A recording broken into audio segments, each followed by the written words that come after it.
Okay, this is a 5-horse. It is stock at the moment. The head is broke. The block is broke underneath. I don't know how bad. I know when I bought it, it was broke. Anyway, I'm going to start out by taking the head off so I can reach in there with some sandpaper and clean it a little bit. Then we'll heat the cylinder, see if we can't knock this thing loose. We'll see if we can't get it disassembled.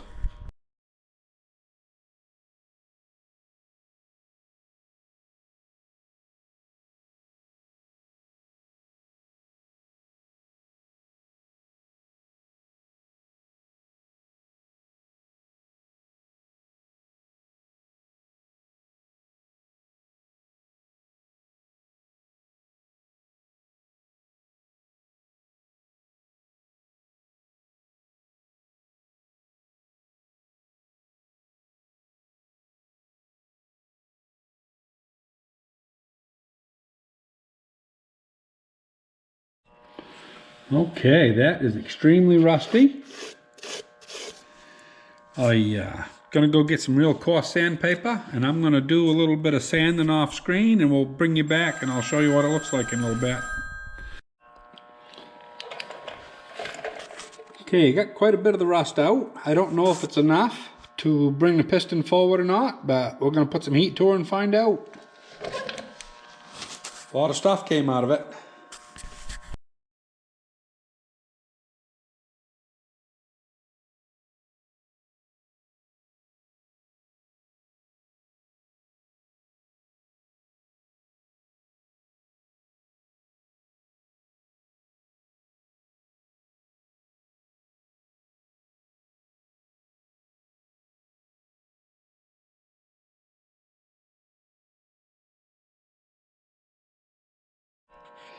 Well, I got it ahead as far as it goes. So it's unstuck. Took a little bit of heat.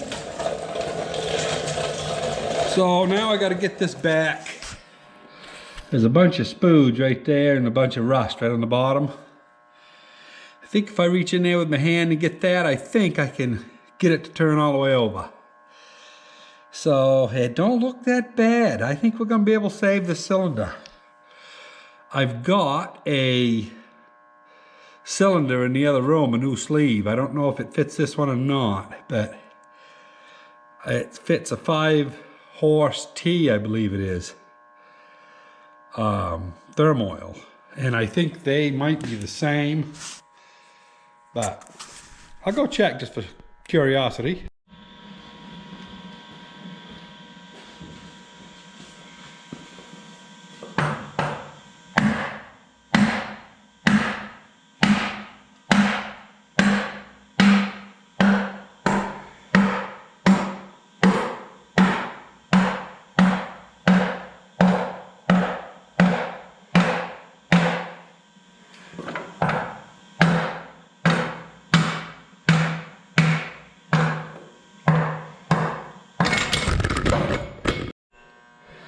Well, it don't look bad. It really doesn't. A little warm, but yeah. So, I bet that old dandy will clean right up.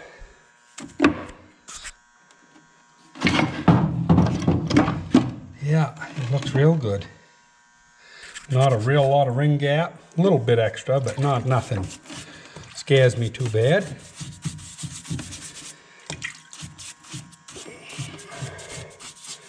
Yeah, after supper, Carol made a nice chicken soup. I'm gonna go on up and have a dish of that. Yeah, that ain't looking bad at all for something I just had to beat out of there. So anyway, we'll get them babies freed up after supper. It's good because they're taking, look at that ring ain't even stuck. Not on this end. Then we'll free right up. I bet I'll have them freed up 15 minutes. Anyway, I'm gonna go have supper. Okay, it's another day here. We're working on this one liner. Now, interesting thing, we always knew this was gumped up here. I went upstairs and checked. This is a Model E. So the Model E really didn't even run into the years when this Wyco, I believe, was being used. And upon further inspection, it's got this throttle, which was changed to this 3-position throttle in 1916. And it went to a grease fit in here instead of an oil hole, also in 1916.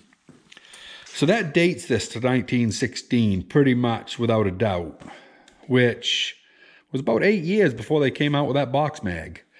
So this is supposed to have a make and break ignition inside with, I don't know, there was 3 different type of mags I believe it could have had depending on the year. But it would have had an oscillating mag on it. One of them that loads up and trips back.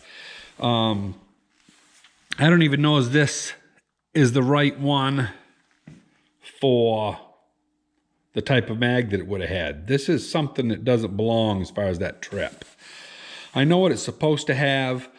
I've got the correct piece. Yeah, it's somewhere. Yeah, it's over there. Have to find stuff here all the time. I'm moving it.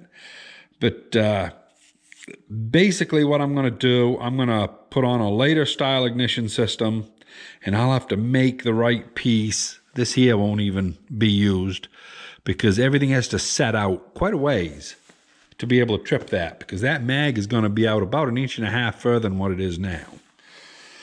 So I will make me up a, you know, a loading,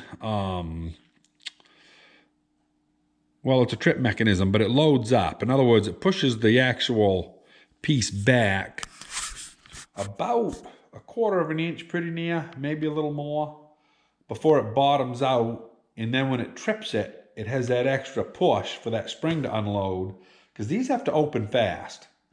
And right now, the way this is, you'd have to either crank the hell out of it or it wouldn't trip. Now, this guy had this thing on a set of skids, and he had about a 3-horse electric motor hooked up to it. And what he was doing is holding the compression in, spinning it up to a few hundred RPM, and then it would be traveling fast enough that it would trip this. So he could make it run, but not very well. So anyway, we got the piston out the other day. I took it apart. I should have waited and done it on camera, but I didn't. I drifted this out. This doesn't have much wear on it. I got to put a mic to it. There's nothing I can feel on it, believe it or not. You can't feel any wear, which seems absurd to me. But there is a lot of wear between the wrist pin and that bushing. So I got to press this bushing out, get a new bushing. Probably make one. I don't know if I have any bronze that size or not. But either way, we'll get something to work. And anyway, in a few minutes here, I'm going to wash this up off camera, and we'll see if we can get these rings loose. For those that are new to this game, patience is the real way to do it. And small taps. And that will eventually, you can see it started to go down. That'll wick right down through there.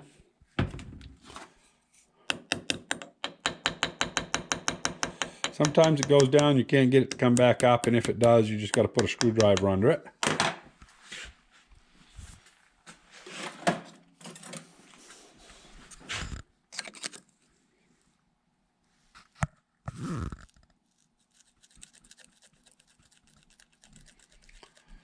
But patience is the recipe of the day.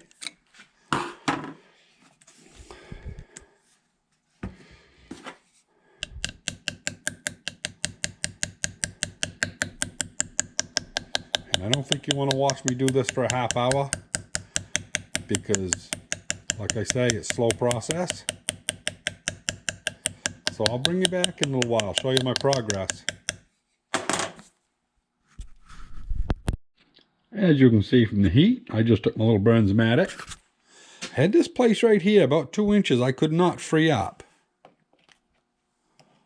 And I put a little heat to it. And we got it freed up. I'm not saying it's loose, but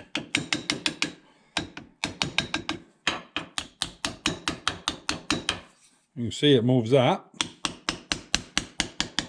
Then you can tap it right back down. And if we want to put it up to where we can hit it easier,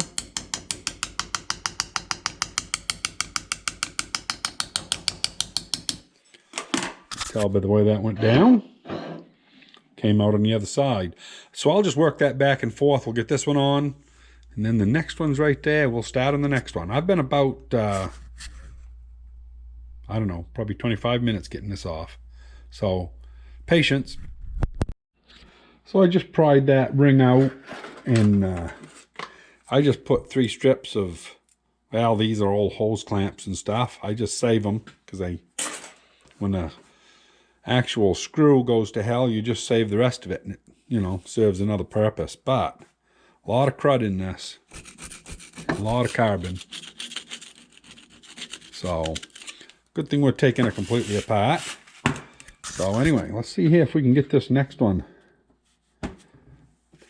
moving at all. I just put the heat to it. I don't know if it'll still have any residual enough to, if you can get an end moving, you got it made.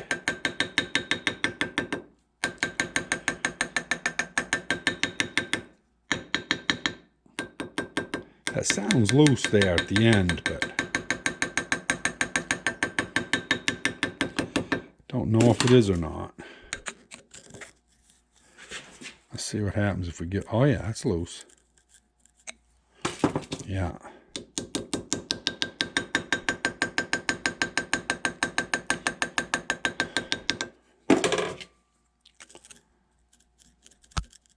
Yeah, it's coming right to it actually. A little more Marvel Mystery.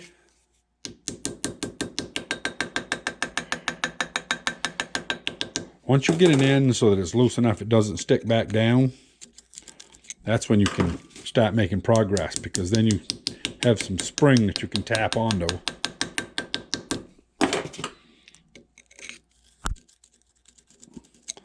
And we got it loosened up way down to there, almost 3 inches already.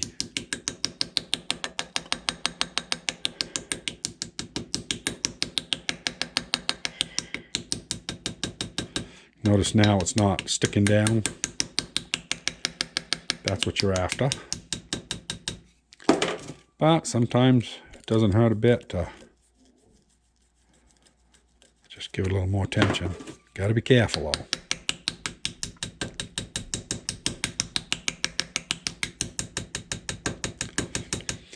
Yeah, I can see it releasing this down here after I drive it down, so we got it on the run now.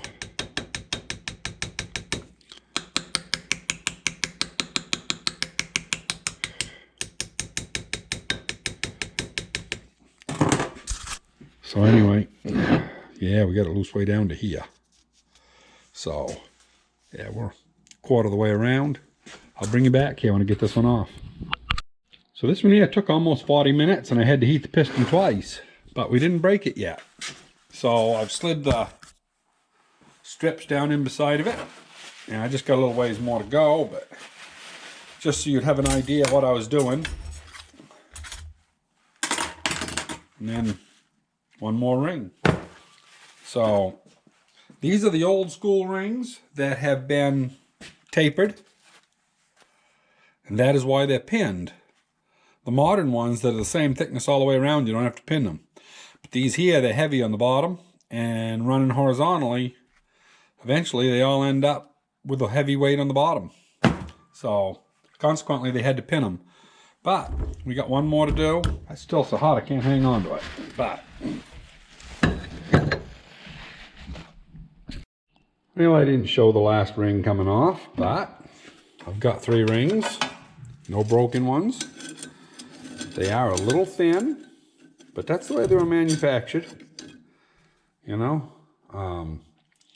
There's probably 5 thousandths worn off them, because there is about probably a 30 thousandths gap or a little better. You know, they're wore out, but it'll run for this old girl. It's only got 4.5 to 1 compression probably. So anyway, that's it for getting the rings off and the piston out and all that. I took the piston with no rings and it went right back through the bore all right. So the cylinder looks all right. Not perfect, but I'm gonna run it. So anyway, that's gonna be some more videos. This is just video 1, getting the piston out, seeing if we can save the rings. Tomorrow we are gonna go on to the farm mall. So this is gonna be tomorrow's video. This is a zinc fitting. It's not aluminum, it's heavy. Came off that Charlene hydraulic system for the power steering. And you can see right there, pretty sure you can see that crack. And, you know, fatigue gets this zinc doesn't hold up over time. Got a crack right there. Not that that has anything to do with the hydraulics, you know, leaking, but got a crack right there by my thumb. It's starting to deteriorate. And for some reason, zinc does that over time. So anyway, I got to make a replacement of that. I'm going to do it out of aluminum. I got a big slug of aluminum in here. I'm cutting a piece off. And I can see this right in there. So I just got to get that cut off, and then I got to cut it the other way. And anyway, it doesn't like to cut. The blade's plenty sharp, but it takes forever to cut. Like 10 minutes, it goes about a 1/16 of an inch because it plugs the teeth up. The teeth are too fine. But anyway, that's all right. We'll let it just go. I'm not in a hurry. So going up for supper right now, supper time. But this is going to be tomorrow's project. Anyway, keep safe, everybody. We'll see you on the next one. We got 8 inches of snow, by the way. Had to plow that this morning, so that kind of screwed up the whole day. But anyway, it's all good. See you on the next one.